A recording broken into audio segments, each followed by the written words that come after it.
नमस्कार मित्रांनो, देवा मराठी चॅनलवर आपले स्वागत आहे। आज आपण पनवेल ते गणपतीपुळे मार्गावरील 10 प्रसिद्ध पर्यटन स्थळांबद्दल माहिती जाणून घेणार आहोत। पनवेल ते गणपतीपुळे या मार्गावर प्रवास करताना तुम्हाला चित्तथरारक निसर्ग दृश्ये, छुपी ठिकाणे आणि अविस्मरणीय अनुभव घेता येणार आहेत। चला तर मग व्हिडिओ सुरू करूया। नंबर 1, कर्नाळा पक्षी अभयारण्य व कर्नाळा किल्ला। मित्रांनो, पनवेल सोडल्यानंतर काही अंतरावर वळणावळणाचा रस्ता सुरू होतो आणि तुम्ही कर्नाळा पक्षी अभयारण्यात प्रवेश करता। या अभयारण्यात तुम्ही विविध प्रकारचे पक्षी, प्राणी आणि विविध प्रकारच्या वनस्पती पाहू शकता। पक्षी आणि प्राणीप्रेमी यांच्यासाठी हे एक मस्त असे ठिकाण आहे। येथे तुम्हाला नेहमीच पर्यटकांची प्रचंड गर्दी पाहायला मिळते। गर्द हिरवे जंगल आणि या जंगलातच मोठ्या डौलांनी उभा असलेला कर्नाळा किल्ला पर्यटकांना नेहमीच खुणावत असतो। आपण जर अभयारण्याला भेट देणार असाल तर किल्ल्याला सुद्धा आवर्जून भेट द्या। येथून तुम्हाला अभयारण्याचे विहंगम दृश्य न्याहाळता येते। नंबर 2, केळंबा देवी पेन खरोशी। हे मंदिर पेन जवळील खरोशी या छोट्याशा गावात असून देवी पार्वती आणि भगवान शिव यांना समर्पित आहे। मंदिर एका टेकडीवर वसलेले आहे। एकदा का तुम्ही 100 ते 150 पायऱ्या वर चढून गेलात की तुम्हाला गावाचा नजारा, शेती आणि पश्चिम घाटाचे विलोभनीय दृश्य पाहायला मिळते। हे मंदिर आठवड्याचे 7 दिवस खुले असते, त्यामुळे तुम्ही कधी या मंदिराला भेट देऊ शकता। हे निसर्गरम्य असे ठिकाण असून परिसरामध्ये तुम्हाला अनेक केळीची झाडे पाहायला मिळतील। नवरात्रीमध्ये 9 दिवस हे मंदिर भक्तांनी फुलून गेलेले असते। नंबर 3, गांधारपाले लेणी। ही लेणी रायगड जिल्ह्यातील महाड तालुक्यात असून हा एक 30 बौद्ध लेण्यांचा समूह आहे। गांधारपाले लेणी हे एक प्राचीन व महत्त्वपूर्ण स्थळ आहे। ही लेणी मुंबई गोवा हायवेवर महाडच्या उत्तरेस 3 किलोमीटर अंतरावर आहेत। डोंगरात कोरलेल्या या लेण्यांच्या समूहात 3 चैत्यगृह व 19 विहार पाहायला मिळतात। गर्भगृहामध्ये गौतम बुद्ध यांची मूर्ती व धम्मचक्र कोरलेली दिसून येतात। ही बौद्ध लेणी बौद्ध राजा विष्णू पुलित यांच्या कारकिर्दीत इसवी सन 130 च्या आसपास निर्माण केल्याचे समजते। महाड शहरालगत मुंबई गोवा हायवेवर असलेल्या डोंगरावर कोरलेली ही लेणी पाहण्यासाठी पायरी मार्गाची सोय आहे। मुंबई गोवा हायवेला लागूनच ही लेणी असल्यामुळे या प्राचीन स्थळाला आवर्जून भेट द्या। नंबर 4, कशेडी घाट। पोलादपूर सोडल्यानंतर सह्याद्रीच्या कुशीत असलेल्या ताम्हिणी घाट, माळशेज घाट आणि आंबोली घाट अशा अनेक प्रसिद्ध घाटांपैकीच प्रसिद्ध असलेला एक घाट म्हणजे कशेडी घाट सुरू होतो। मुंबई गोवा महामार्गावरील हा 20 किलोमीटरचा घाट आहे। या घाटात प्रवेश केल्यानंतर वळणावळणाचे रस्ते, हिरवीगार हिरवळ अशा चित्तथरारक दृश्यांचा तुम्हाला अनुभव घेता येईल। येथे पावसाळ्यातील वातावरण तर अप्रतिमच असे असते। हा घाट पाहिल्यानंतर असे वाटते की आकाशातील ढग आणि डोंगर रांगा एकमेकांसोबत लपंडाव खेळत असल्याचा भास होतो। डोंगरावरून कोसळणारे पांढरे शुभ्र धबधबे, त्यावर पडलेले धुके आणि या धुक्यातून वळणावळणाच्या रस्त्याने प्रवास करण्याची मजा काही औरच असते। येथील आल्हाददायक वातावरण पाहून तुम्हालाही सेल्फी घेण्याचा मोह आवरणार नाही हे मात्र नक्की आहे। घाटात अंगाला झोंबणारा थंडगार वारा, त्यासोबत गरमागरम भजी आणि मक्याचे कणीस यावर ताव मारण्याची मजा काही औरच असते। परंतु हा घाट जितका दिसायला सुंदर आहे तितकाच तो अपघाती सुद्धा आहे। हा घाट रस्ता वळणावळणाचा आणि नेहमीच गर्दीचा असल्यामुळे येथे भरपूर अपघात होत असतात, त्यामुळे प्रवास करताना सावधगिरी बाळगावी। अलीकडच्या काळात या घाटाखालून सरकारने बोगदा तयार केला आहे, त्यामुळे कोकणात जाणाऱ्या पर्यटकांचा बराच वेळ वाचला जातो। परंतु निसर्गप्रेमी आणि पर्यटक येथील निसर्ग सौंदर्याचा आस्वाद घेण्यासाठी या घाटाला आवर्जून भेट देत असतात। नंबर 5, लोटे परशुराम मंदिर। भगवान परशुरामांचे हे मंदिर इसवी सन 570 मध्ये बांधण्यात आल्याचे समजते।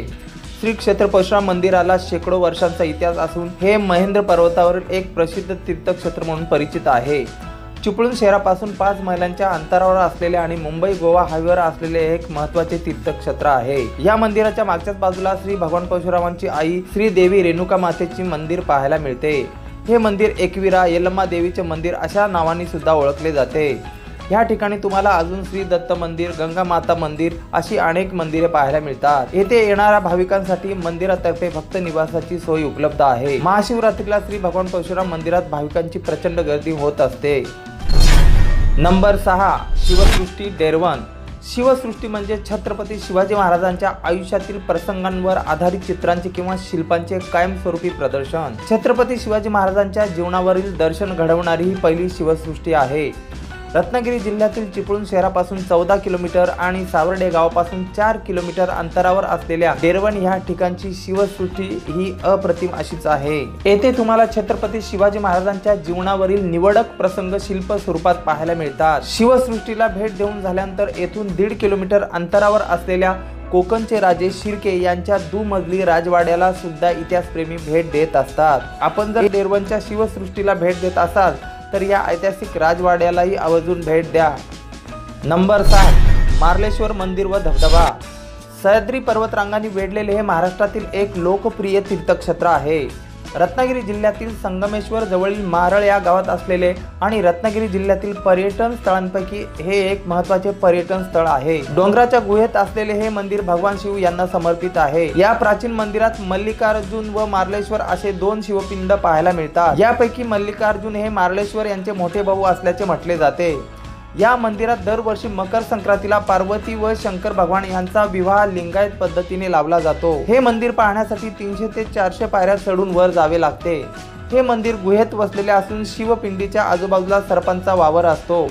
लाखोंच्या संख्येने दरवर्षी भक्तगण या मंदिराला भेट देत असतात। येथील अजून एक आकर्षण म्हणजे बारमाही वाहणारा मार्लेश्वर धबधबा। सह्याद्रीच्या डोंगररांगातून कोसळणारा पांढरा शुभ्र असा धबधबा पर्यटकांच्या डोळ्यांचे पारणे फेडणारा नक्कीच ठरतो। मंदिराच्या दर्शनासाठी सर्वोत्तम काळ म्हणजे मान्सूनचा काळ आहे, परंतु पावसाळ्यात हा धबधबा भीतीदायक आहे। रत्नागिरी किंवा मुंबईवरून येणाऱ्या पर्यटकांसाठी देवरुख येथून हे ठिकाण सुमारे 18 किलोमीटर अंतरावर आहे। नंबर 8, प्राचीन कोकण। जर तुम्ही इतिहासप्रेमी असाल आणि कोकणी संस्कृतीची आवड असेल तर तुम्ही गणपतीपुळे या प्रसिद्ध पर्यटन स्थळाला भेट देताना प्राचीन कोकण संग्रहालयाला अवश्य भेट द्या। हे 3 एकरात पसरलेले असून मुक्त वातावरणातील संग्रहालय आहे। यामध्ये कोकणी संस्कृतीचे पूर्वीचे दिवस कसे होते हे दाखवणारे मॉडेल प्रदर्शित केले आहे। येथे तुम्ही चिकणमाती आणि लाकडांपासून बनवलेली विविध प्रकारची शिल्पे पाहू शकता। संग्रहालयाच्या आत एक प्राचीन कोकणी वस्ती देखील आहे। ही वस्ती येथे भेट देणाऱ्या पर्यटकांना त्यांच्या भूतकाळातील प्रवासात घेऊन जाते। हे ठिकाण गणपतीपुळे मंदिरापासून साधारण 1.5 किलोमीटर अंतरावर आहे। Number 9, Ganpatipule beach. मित्रांनो, गणपतीपुळे बीच हे गणपतीपुळे येथील प्रसिद्ध पर्यटन स्थळांपैकी एक आहे। हे ठिकाण हिरव्यागार पाम वृक्षांनी आणि खारफुटीने वेढलेले आहे, त्यामुळे हे पर्यटकांच्या आकर्षणाचे केंद्रबिंदू आहे। येथील पांढरी शुभ्र वाळू आणि निळेशार पाणी पर्यटकांना नेहमीच आकर्षित करते। कुटुंबासोबत किंवा मित्रांसोबत आनंद साजरा करण्यासाठी सर्वोत्तम असे हे ठिकाण आहे। येथे तुम्ही उंट सवारी व विविध वॉटर स्पोर्ट्सचा आनंद घेऊ शकता। त्याचबरोबर सी फूड आणि शाळीसोबत उकडीच्या मोदकांचा आस्वाद सुद्धा घ्यायला विसरू नका। हे ठिकाण निसर्गरम्य असल्यामुळे वर्षभर देशभरातून लाखोच्या संख्येने पर्यटक भेट देत असतात। नंबर 10, गणपतीपुळे मंदिर। स्वयंभू गणपती मंदिर हे गणपतीपुळेचे सर्वात प्रसिद्ध मंदिर आहे। तसेच गणपतीपुळे येथे भेट देणाऱ्या ठिकाणांपैकी एक आहे। हे एक 400 वर्ष जुने गणेश मंदिर असून स्वयंभू गणेश मंदिर आहे।